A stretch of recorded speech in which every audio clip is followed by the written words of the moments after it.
Bonjour à tous et bienvenue dans cette vidéo d'introduction à la statistique inférentielle. Donc, pour recueillir des informations sur une population, il y a deux méthodes. Premièrement, la méthode exhaustive ou le recensement. De quoi s'agit-il? Donc, dans ce cas, on examine chacun des individus de la population selon le ou les caractères étudiés.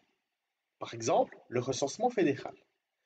Donc, on décrit alors les propriétés de cette population avec les outils de la statistique descriptive, donc les outils que l'on a utilisés dans le premier chapitre. Donc, autrement dit, on examine tous les individus de la population. Deuxième méthode, les sondages. Donc, on examine non pas toute la population, mais seulement une partie d'entre elles. Donc, c'est ce qui s'appelle un échantillon. Par exemple, dans une fabrique d'allumettes, on prélève à la sortie de la fabrication des échantillons sur lesquels on contrôle la qualité du produit. Donc, autrement dit, on va contrôler la qualité d'une partie des allumettes. Donc, à partir de ces observations sur l'échantillon, on va chercher à tirer des conclusions qui vont concerner la population mère, c'est-à-dire toute la population, donc sur la base des observations réduites à ces échantillons. Et les méthodes développées à cette fin ressortissent à la statistique inférentielle.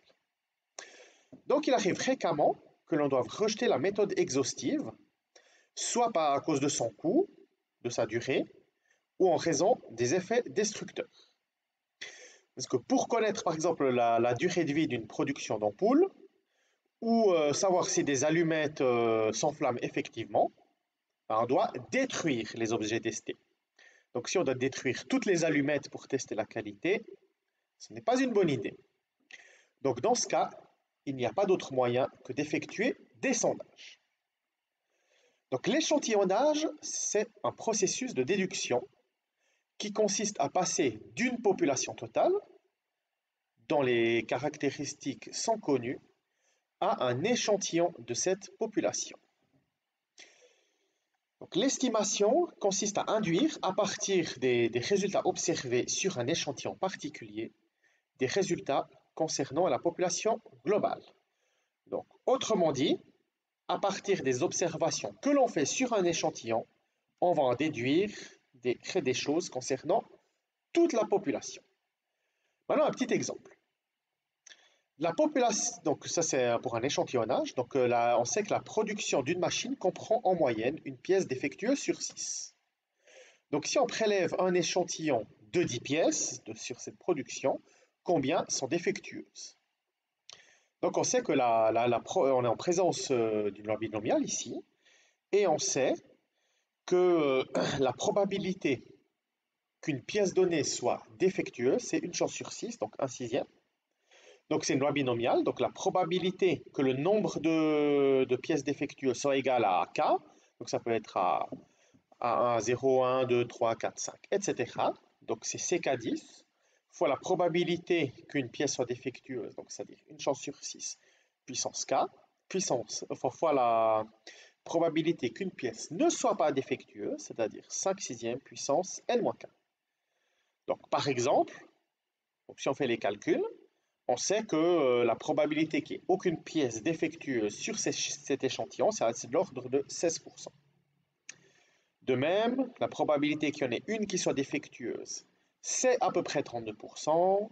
Pour deux pièces défectueuses, c'est à peu près 29%, etc. Donc, ainsi, si on connaît la composition de la population totale, on peut, a priori, en déduire la composition de l'échantillon extrait. Donc là, qu'est-ce qu'on a fait? On est passé de toute la production à une partie de la production. Puis après, puis après, on sait aussi que plus la taille de l'échantillon est grande, plus sa structure a de chances d'être voisine de la population globale.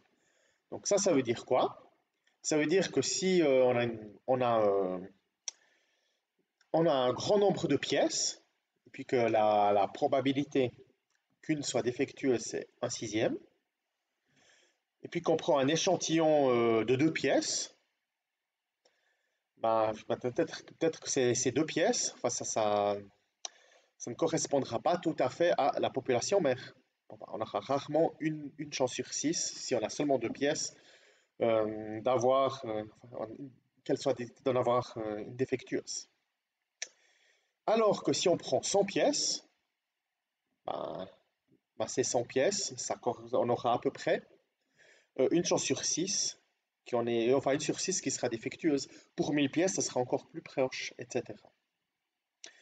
Un autre exemple, de la production d'une machine, on prélève un échantillon de 120 pièces, mais là on ne connaît rien de la population mère, et on observe que 23 d'entre elles sont défectueuses. Donc imaginez qu'on sache que ça, que sur 120 pièces, on en a 23 d'entre elles qui soient défectueuses. La question qu'on peut se poser, c'est quelle proportion de pièces défectueuses cette machine produit effectivement. Donc l'idée, ça va être de répondre à cette question en trouvant ce qu'on appelle un intervalle de confiance, donc c'est-à-dire une fourchette dans laquelle il est probable que se trouve la vraie valeur de la proportion de pièces défectueuses. Donc la valeur inconnue, donc une autre chose, la valeur inconnue d'une population estimée à partir d'un échantillon, c'est ce qu'on appelle un paramètre. Les paramètres qu'on va le plus souvent estimer, c'est la moyenne, l'écart type, la variance ou la fréquence, c'est-à-dire le pourcentage. Après, dans les notations, pour distinguer les paramètres de la population et leurs estimations sur des échantillons, on va utiliser des symboles différents.